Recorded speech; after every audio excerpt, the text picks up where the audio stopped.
Aquarius cannot really be the essence of what it is without dealing with the two sides of this. It's mostly social pressure, staying within a container, within a frame of reference, and growing inside that in order to be stable, sustainable, continuous, to not be throwing away the good results of what has been built in the past, but at the same time to allow change, progress, invention, innovation, and prevent stagnation. Aquarius and Uranus are notorious for their rebelliousness and desire to get out of the norm and the status quo. There is, of course, a reason for that. There is a specific function which the whole scheme needs, so that's why it's happening. But in order to be free from something, we first need to have a constraint there. Something needs to be blocking us or limiting us. So, in other words, Saturn. Aquarius is mostly visionary for the future.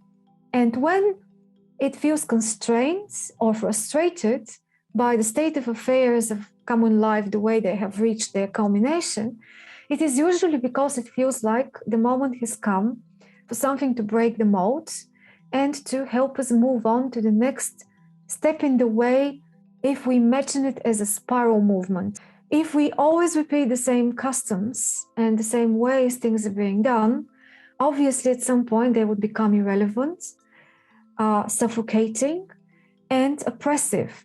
The revolutionary urge of Uranus and Aquarius steps in when such a moment has come to break out or break through an impossible situation, one that is already so charged that someone or something needs to dare to have the courage to act in a different way and show a different example. Astrology is one of the tools that can help us tune into the wavelengths of one of the main Aquarian ideals of connecting to what we feel or we have discovered our individual potential dictates that we do with our ourselves and our abilities.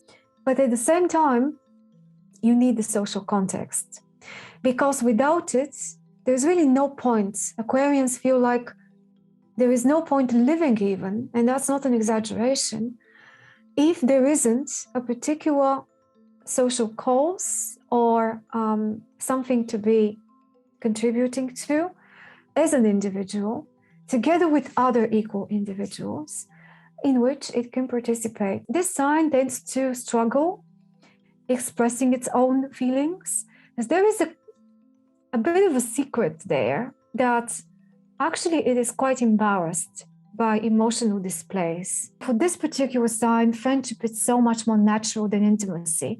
While for others, it's the other way around. Of course, we all teach each other different energies, mingle them and so on, so that we can get more used to the whole spectrum of things. But it's a challenge.